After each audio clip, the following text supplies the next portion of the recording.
What's up, pod pals? It's your buddy Adam, and you are watching and listening to Podcasting Business School. This is the show where I teach podcasters how to love their show like a hobby and build it like a business. This is a podcast audit session.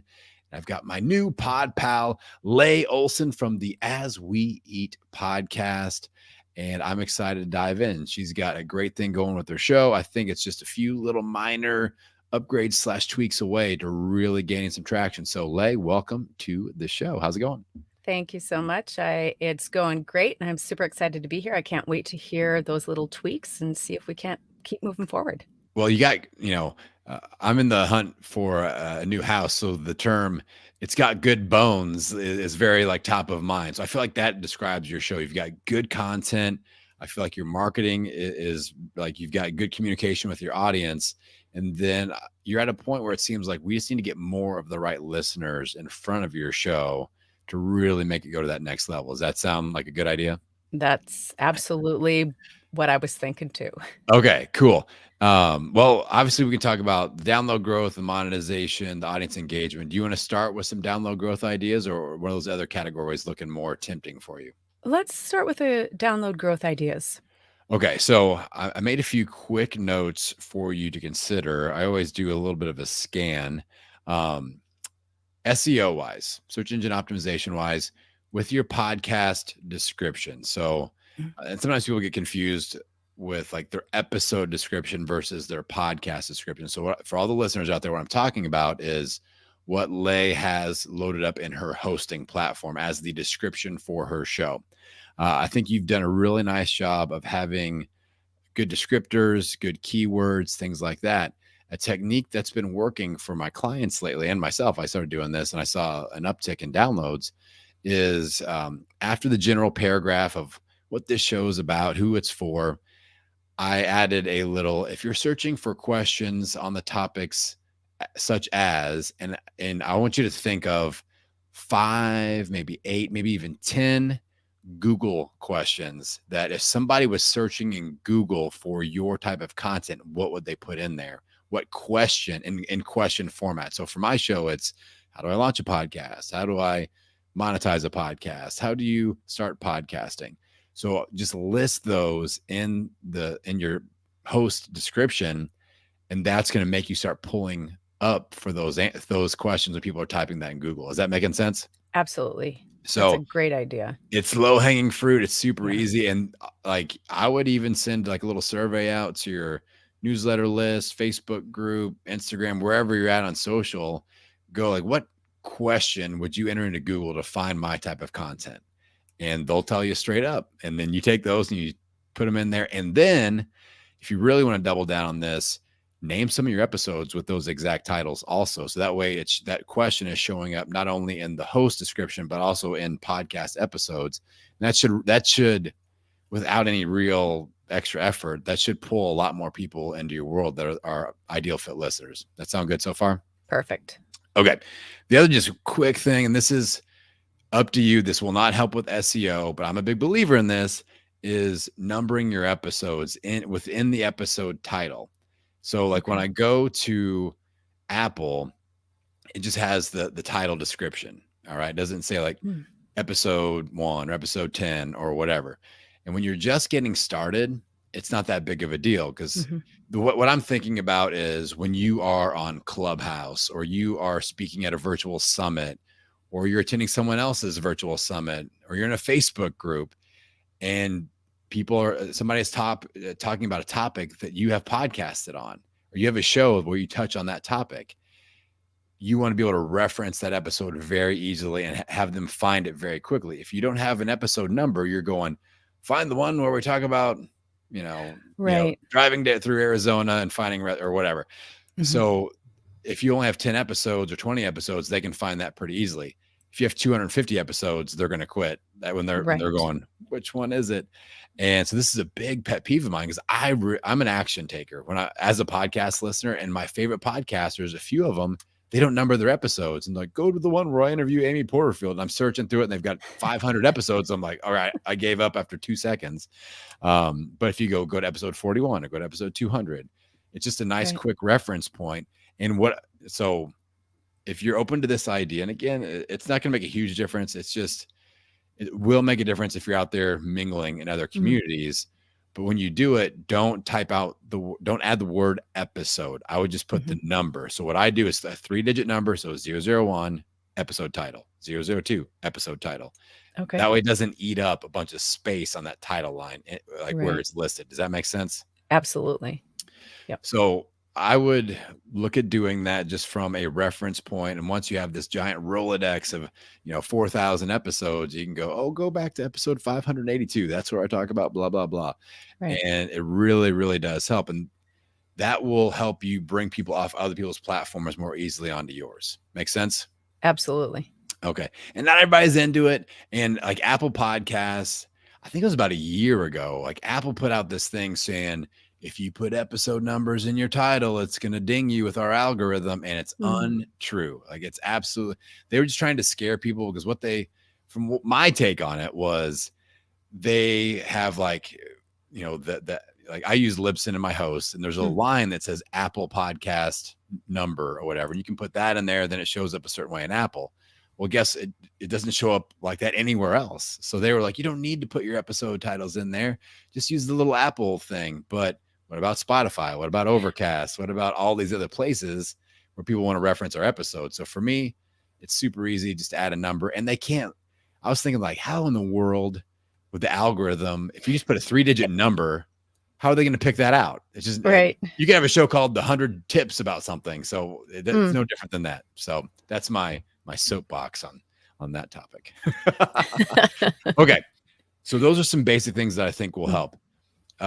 Have you explored podcast player ads, like an ad on Overcast or advertising where people are listening to shows? Have you explored this idea yet?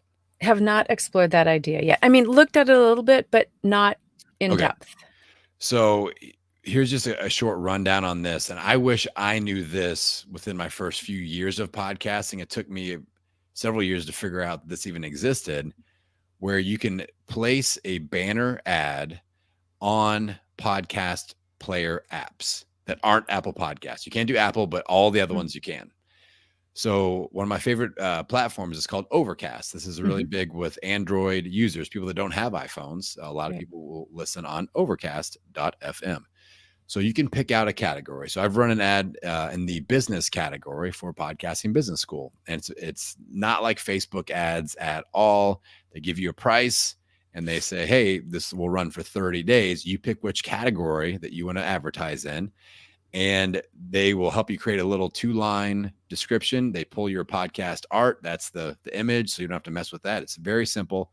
And then as soon as you pay for it, it runs for 30 days. So when I did that ad, when people were listening to business podcasts, boom, Podcasting Business School would pop up and they track how many people saw it, how many people clicked on it, and how many people hit subscribe. So actual subscriber numbers. And I like to shoot for, like, they'll give you a projected range. They'll go, oh, you'll get between 70 and 100 new subscribers or whatever for $500 or whatever the price point is that day. And it changes daily, which is something we'll talk about. Yeah. So I always shoot for $5 or less per new subscriber. And that's not a download. That's somebody that hits the subscribe button and hopefully listens to lots and lots of episodes. So this is a great way to pick up subscribers and ideal listeners for your show. And like, you look at, like, what category are you listed in? Like lifestyle or? I think we're listed in arts because food falls under arts. Okay. So I know there's like the same categories that exist in like your podcast host exist on the podcast player ads platforms. Then the interesting technique that I've been exploring lately on Overcast with those ads, business and education categories, those are no-brainers. Like, those are what I'm listed in my podcast host. But I recently did an ad in the sports category. My show has nothing to do about sports, but what I figured out by talking to my listeners is that a lot of my listeners listen to sports podcasts. So think about your listener base and go, what other categories of shows are they listening to? Like true crime, news, things like that. Because there's, I think, 20 different categories. And like I said, the pricing changes daily. And maybe the arts category is way overpriced. You're paying like $20 per new subscriber. You're like, no way I'm touching that. but the news category is down around 4 or something like that. You're like, I can spend my monthly budget on that instead and pick up ideal subscribers. So there's a few ins and outs around that, but that's a great platform to start on. I'll send you the direct link to overcast.fm. I've got a couple other fishing spots that I like to use that I don't mention on air because they're all volume based pricing, which changes every day. When I originally did my Overcast ad platform breakdown, the pricing like tripled for almost a year because I started sending so many people to that platform and people were booking ads and the price shot way up. I was like, I ruined it. So I've got a few secret spots that I'll send you as well. So that is a definite thing. Like I don't recommend personally right now spending ads on Facebook or Instagram because you're having to pull those people off another platform. We don't know if they're a podcast listener. They may not even know what a podcast is. Right. Onto somewhere else. And I'd much rather target people that are actually listening to a show right then and they just have to hit subscribe. So is that making sense so far? Absolutely. And I love the idea of, I think you're right. I don't think people jump over from Facebook or Instagram. They like that platform and that's where they stay. So that's a great thing to do. Yes. I like to get them from other places, put them into Instagram and then like network and mingle and build relationships. But I'm not out there fishing on Instagram because it's too expensive to find people that don't already know me. Okay. So I think that is going to help quite a bit. Download wise, what are you doing on social media? I'm very interested because like you've got a food based show and like Instagram and Pinterest and things like that. Like obviously those seem to me no brainer places to be hanging out. So what's your marketing strategy when it comes like an episode is released? What happens on social media? So typically what happens is the day that the episode is released, we have an audiogram that is been created more like a video. I mean, there's some stills that are interjected in there, but we've got the audiogram with the verbiage and it follows along. I add some images that relate to what's being said. And then the next day I try to get a quote card up. And then later throughout the year, I might promote it again because we talk about things like Passover and Easter. And so we've got these holidays that reoccur that we can use those episodes for and again, promote them. Pinterest, though, is of interest to me. This is one thing that I would love to discuss if you have any ideas around how to promote the podcast through Pinterest, because I know it's a fabulous search engine. And I think that people look for things on Pinterest over Google in some cases. Okay. We're going to put a pin in Pinterest. I have recorded at the time that we're talking here, like I've recorded an interview with my friend Ashley, who is an expert, like she's a Pinterest expert. And I just grilled her on Pinterest for podcasters. What I'm going to do for you, I'm going to send you that raw audio just so you have it and you can listen to it right away because it's really good. Thank you. All right. It's really, really good. I am currently figuring it out. I hired Ashley to get me set up, but it makes sense. I'm at the point right now where I'm learning the terminology of what type of post is what, because something's kind of like an Instagram story. I always think through terms of Instagram. So like one thing is kind of like an Instagram story. The other one's kind of like a carousel, but you hit the nail on the head with the search engine. Like that's the way podcasters need to view Pinterest as, all right, like if we're already creating content for Instagram, that's kind of my primary filter. I create something for Instagram and then anywhere I can easily get that somewhere else that makes sense, I do it. But she's like, create your Instagram content and then we're going to use that on Pinterest as well. So I'll send you that. I'll make a note and that way you've got that, but it's really, really good. And this is like you and I can just sidebar nerd out on this together as we both figure it out. So that will be good. Now I've got a challenge for you. Now I have to clarify one thing too, because I know you send out a newsletter. Is that a weekly newsletter or what's that look like? It is. It's a weekly newsletter. And there are two components to it. There's a free component to the newsletter, and then there's a paid component to the newsletter. So the podcast, and we promote or we publish our podcasts every 2 weeks. So every 2 weeks, that newsletter has the podcast within it. So Okay. they can play it from the newsletter and read the show notes there. They can also link to the, transcript. Yes, so there are a couple of things that we do with that newsletter. Okay. So I'm kind of counting our marketing assets that are promoting the episode. So you've got the audiogram, you've got the quote card, and you got the Mhm, newsletter. So those are three mhm, solid assets that are put out there. What I'll challenge you to do, this is something I do for everybody, is find two more. I like five marketing assets to go out within 72 hours of an episode release. 'kay. So the 72-hour thing is important because that's when like Apple and Spotify especially have this like recency algorithm. So it's the hottest right when the episode is released, fresh out of the oven. If a whole bunch of people come on their platform and listen and or Mm, subscribe, then whatever topic that is, like the SEO goes through the roof. They're like, they just sent a bunch of people to our platform on this topic. So now that when other people are searching for that topic over the next 72 hours, we're putting this in front of them because this is drawing people into our platform. Does that make sense so far? yes. Okay.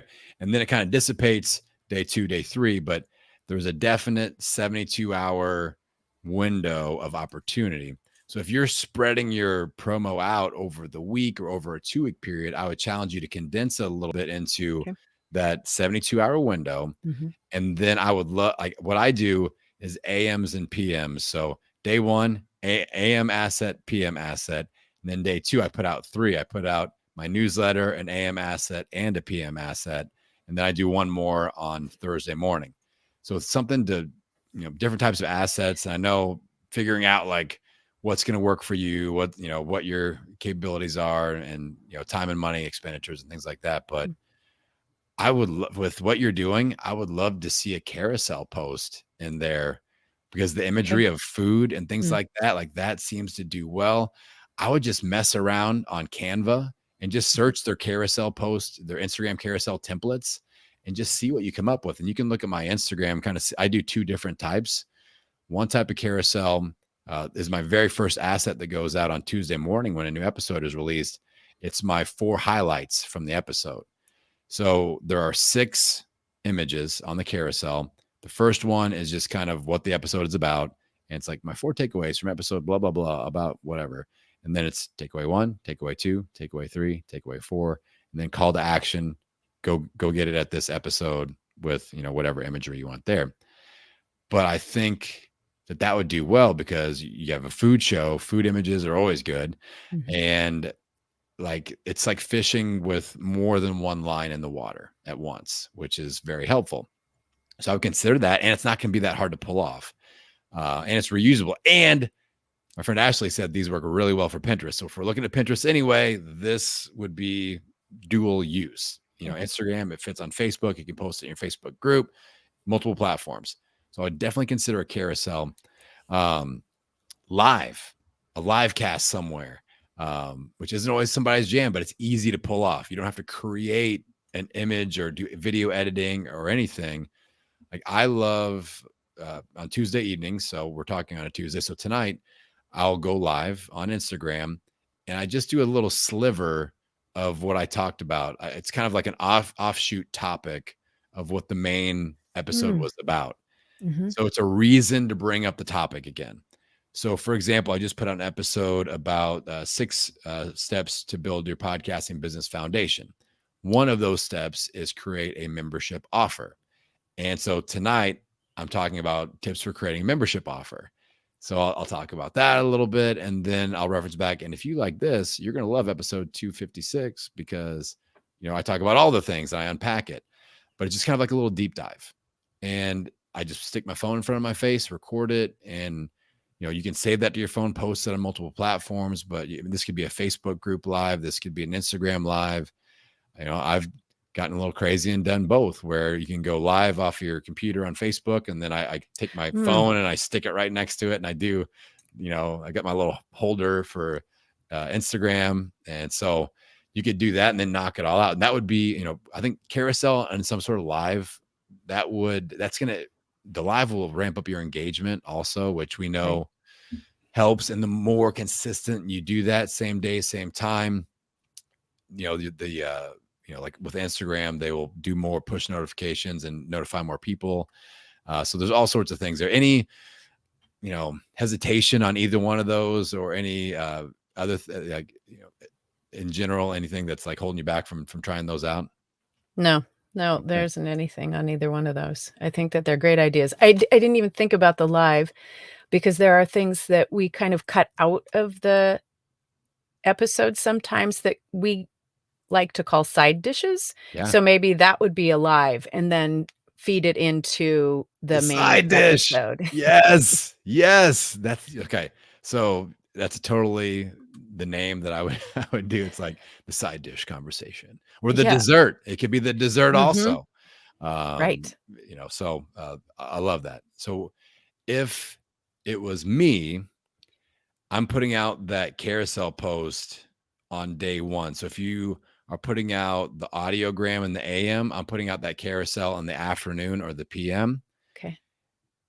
And then I would do, you got your quote card, and then maybe a live that second day in Okay. the PM. Mhm. And then I would just make sure you're blasting out that newsletter during the first 72 hours, as close. I like to do it the next morning. So about 24 hours out, my episode goes live on Tuesday morning. My newsletter goes out on Wednesday morning.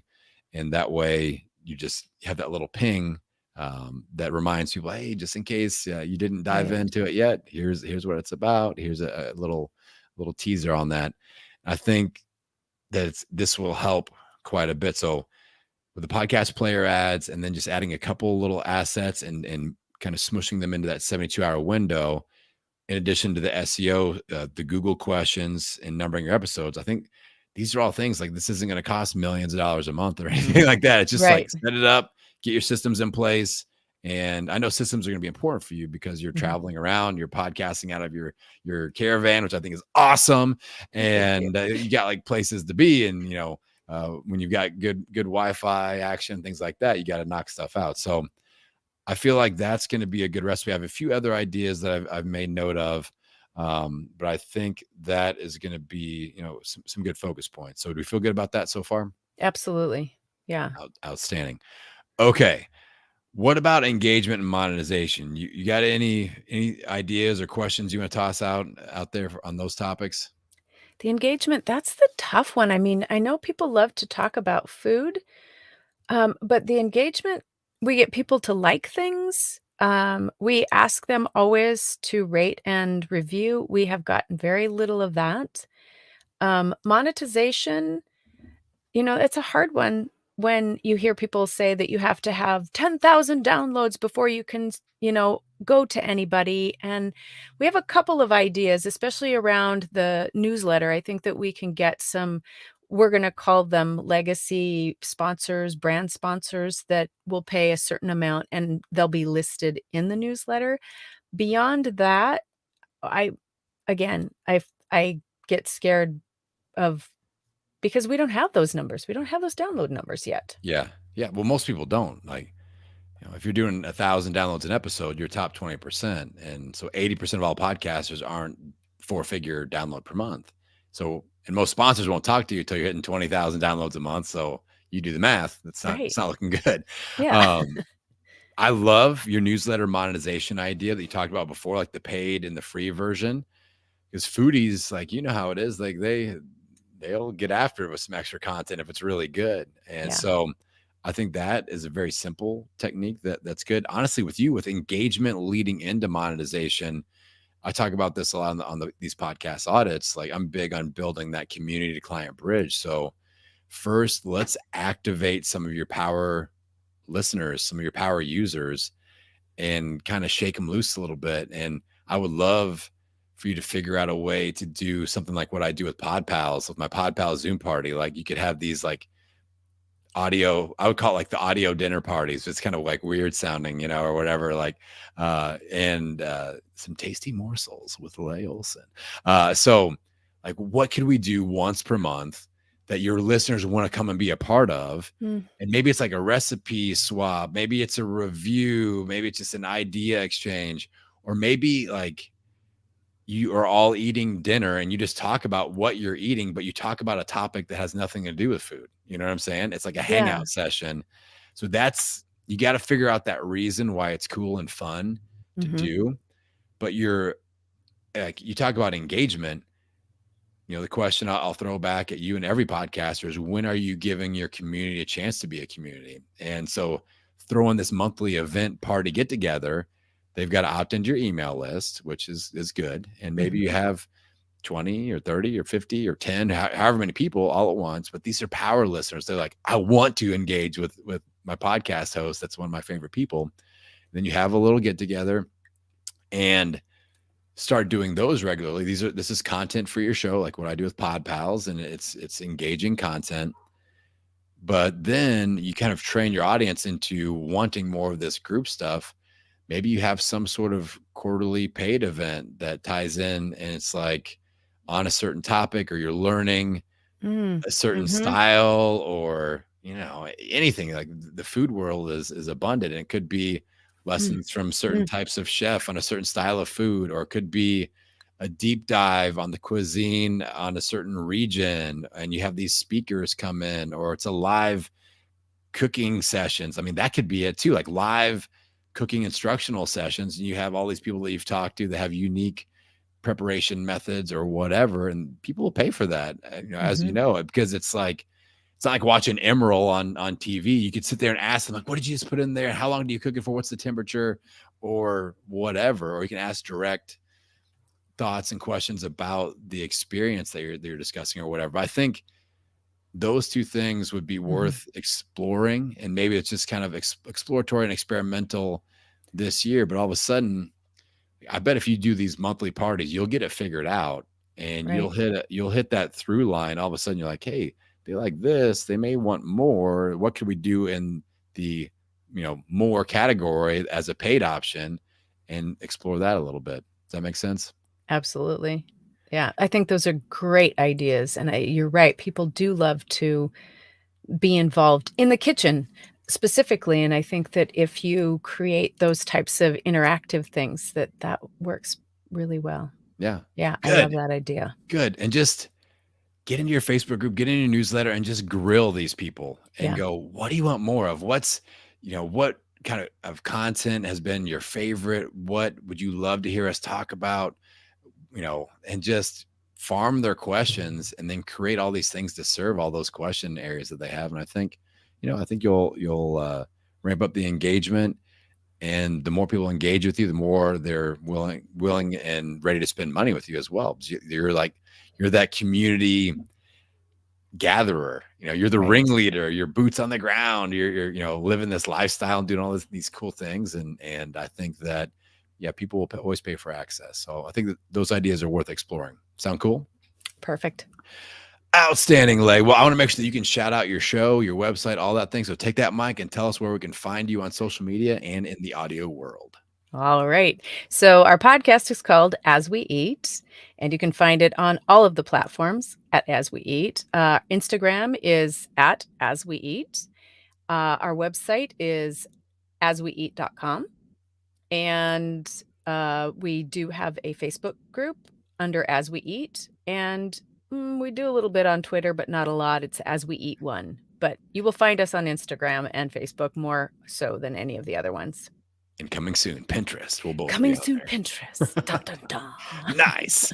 Well, cool. Lay, I think you got a lot of potential to your show. And like I said, just a few minor tweaks, a little bit of sweat equity, and just sticking with it. Like, you are somebody that I see such potential in your show.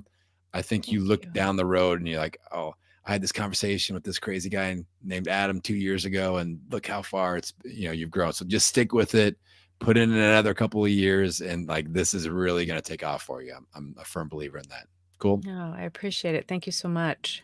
All right. Now, if you guys listening in want to do a podcast audit, just like my friend Lay here, go to the website, podcastingbusiness.school, get signed up. There's a little bit of a wait list. So get your spot now. It's free. It's fun. And I hope that it's helpful. So go to the website, podcastingbusiness.school. And with that, I'll send you out into the world wishing you health, happiness, and many downloads. We'll see you next time.